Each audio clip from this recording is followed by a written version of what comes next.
기도하겠습니다. 반갑습니다. 잘 주무셨죠? 40일 특세는 주일에도 진행되기 때문에 참 쉽지 않은 그런 일정입니다. 애를 써주시는 분들에게 고맙고 감사합니다. 어제는 우리 교회 중등부, 고등부, 초등부 NGF가 있었는데 참 보기 좋았습니다. 소개해 주신 분들에게 감사합니다.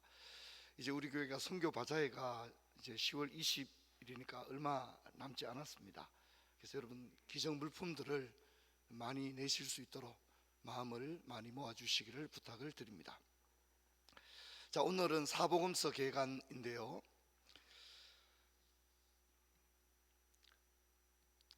우리가 어제 살펴보았던 사두개파 같은 경우에 오경만을 인정했다, 그렇게 살펴봤죠.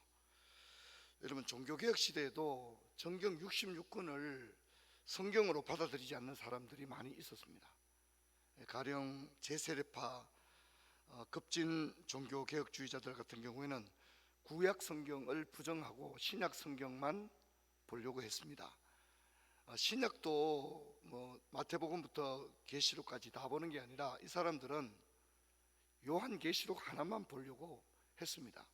그러니 그런 기독교가 어떻게 제대로 된 기독교가 되겠습니까?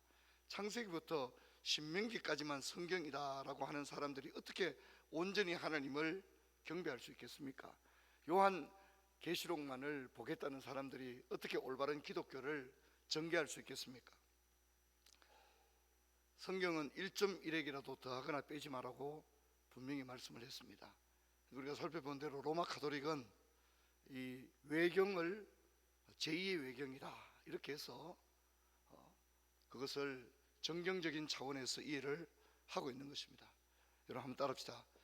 성경 전쟁. 제가 목소리가 안 좋으면 좀 크게 해주면 힘이 됩니다. 성경 전쟁. 성경 전쟁의 시대입니다.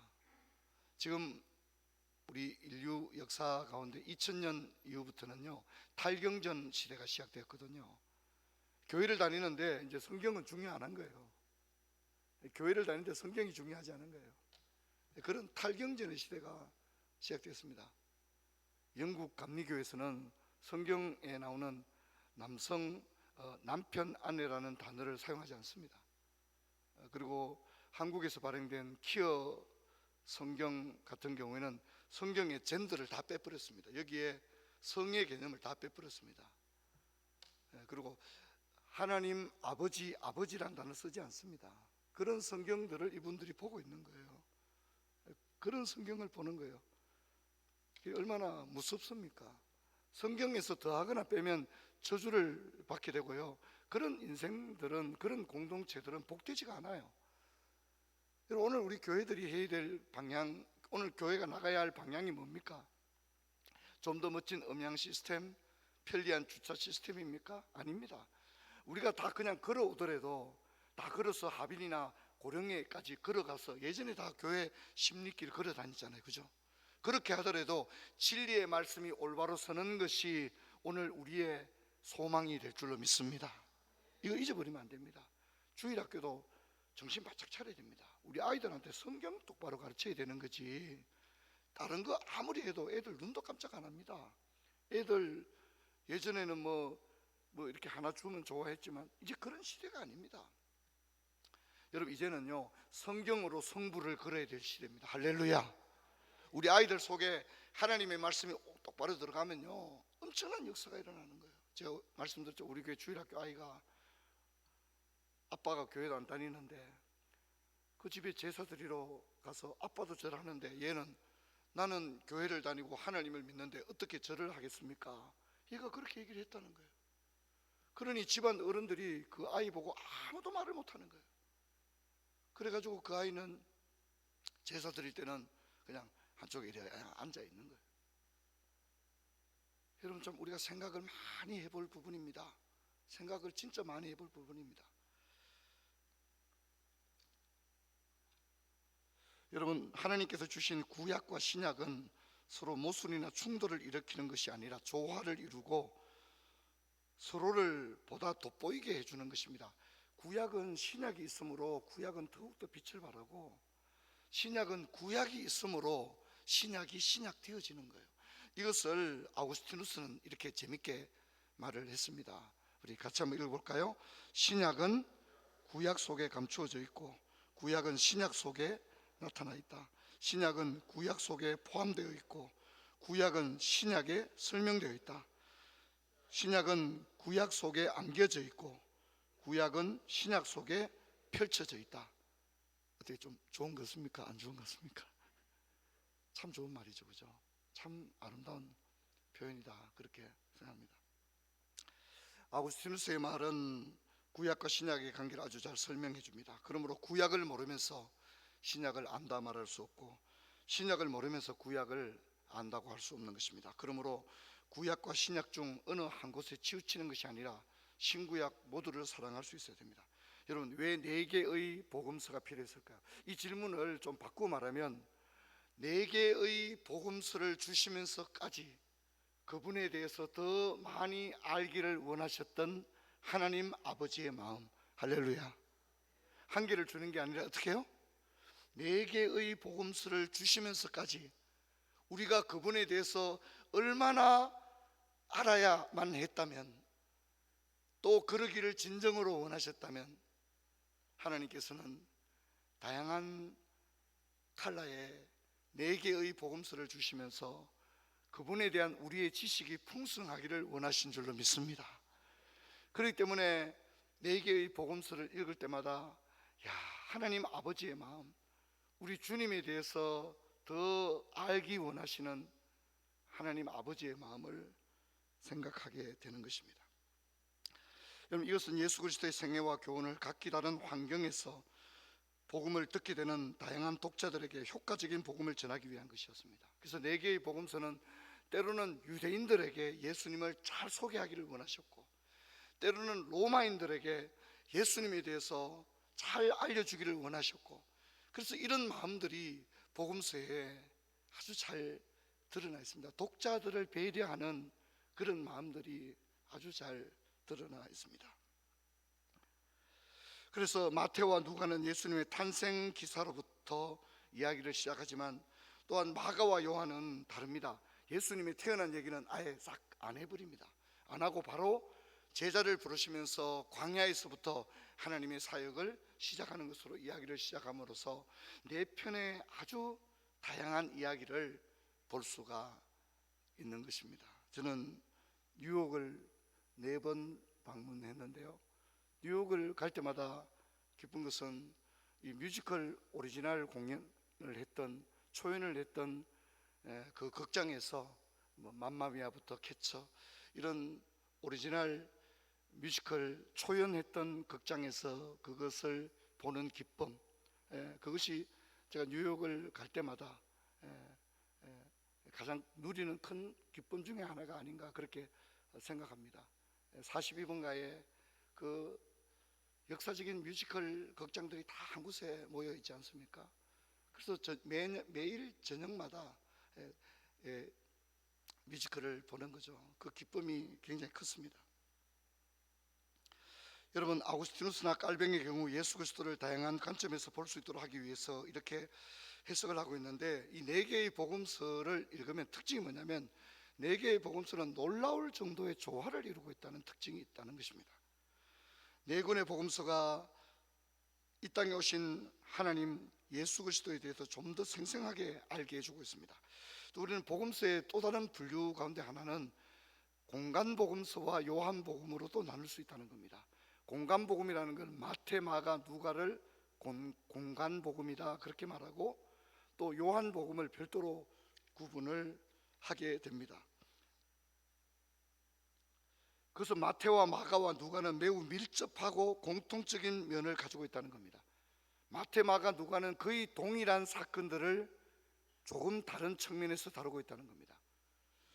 하지만 요한복음은 이 공간복음이 다루지 않은 여타의 많은 사건들을 다루어 줌으로써 공간복음과 함께 적절한 균형을 이루어주는 역할을 요한복음이 해주고 있다는 겁니다. 이제 가령 이런 겁니다. 공간복음에는 예수님이 예루살렘을 한 번 방문한 걸로 나옵니다. 그리고 공간복음에는 유월절이 한 번밖에 안 나옵니다. 하지만 요한복음은 예수님이 적어도 예루살렘을 3번 내지 4번 예루살렘을 올라갔던 이야기들을 다 다루고 있는 거죠. 그리고 요한복음에는 유월절도 3번이나 나옵니다. 그러니까 이런 것들이 굉장히 예수님의 생애를 다양한 관점에서 바라볼 수 있는 그런 역할들을 해주는 것입니다. 자, 그러면 공간복음과 요한복음이 왜 이렇게 기술의 차이가 나느냐? 실제로 기술의 차이가 기술적인 부분에 많이 납니다. 그래서 이제 뭐 그 여러 가지가 있습니다.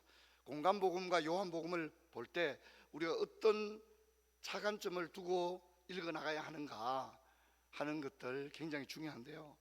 그 중에 하나가 뭐냐면 공간복음은 유대인의 시계를 사용하고 있다는 겁니다. 유대인의 시간표를 사용하고 있다는 겁니다. 그리고 요한복음은 로마인의 시계를 사용하고 있다는 것입니다. 그렇기 때문에 동일한 사건을 다루더라도 자칫 잘못 읽게 되면 정심 때 일어난 일인데 사실은 그게 정심 때 일어난 일이 아니라 해질녘에 일어난 일이 되어지는 것이 되는 거죠. 그렇기 때문에 공간복음과 요한복음을 읽을 때 그런 주의점들을 가지고 읽을 필요가 있습니다. 그래서 이제 제가 이런 것들은 이제 마태복음 또 요한복음 다룰 때 구체적인 샘플을 가지고 여러분과 함께 이 이야기를 하려고 합니다. 자, 여러분, 사복음서의 특징이 뭘까요? 먼저 이 글을 쓴 사람은 여기 이름이 곧 글을 쓴 사람이죠. 마태, 마가, 누가, 요한이고요.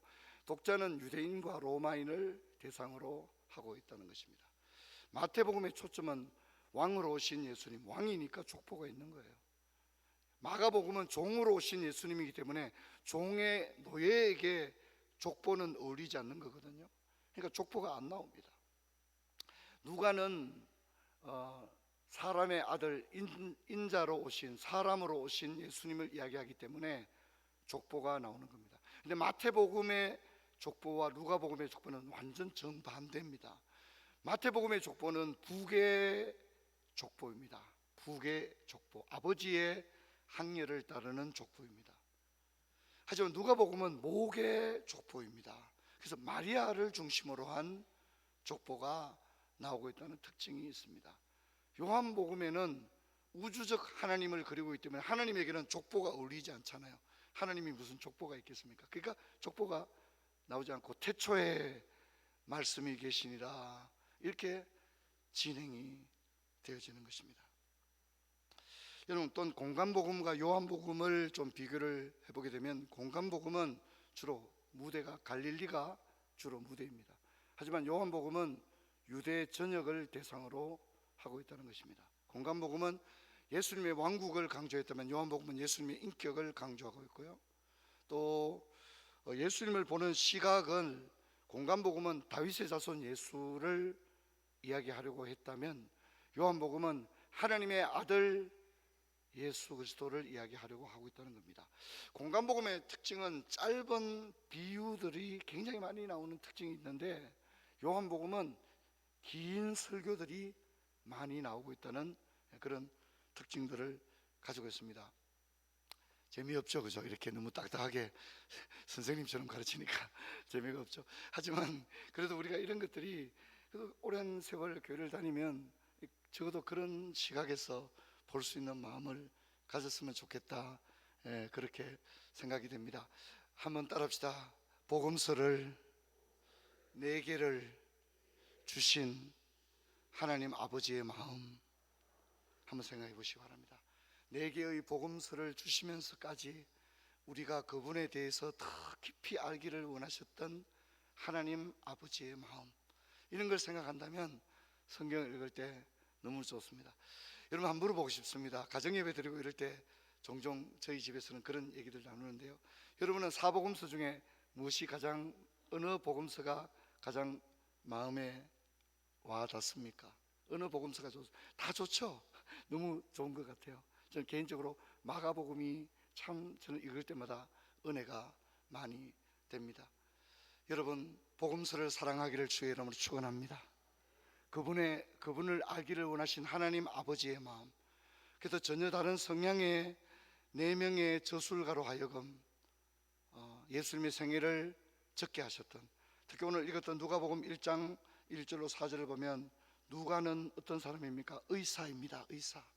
그래서 누가 예수님의 생애를 다루는 영화를 만들 때는 사복음서 중에 누가복음이 시나리오로 사용됩니다. 그만큼 세밀하게 예수님을 그리고 있기 때문인 거죠. 그래서 우리는 누가복음을 읽을 때 의사 누가가 예리한 눈으로 바라봤던 예수님의 모습, 생애, 또 사건들, 또 거기에 등장하는 인물들, 이런 것들을 읽게 되는 즐거움이 있는 것입니다. 아무쪼록 저와 여러분이 예수님을 아는 지식에 자라나는 복된 은혜가 있기를 주의 이름으로 축원합니다.